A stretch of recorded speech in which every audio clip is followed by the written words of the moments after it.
निर्मलभासित शोभितलिङ्गम् जन्मज दुःखविनाशकलिङ्गं तत्प्रणमामि सदा शिवलिङ्गम्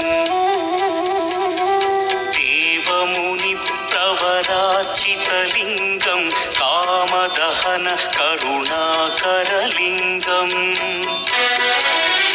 रावणदर्पविनाशकलिङ्गं तत्प्रणमामि सदा शिवलिङ्गम्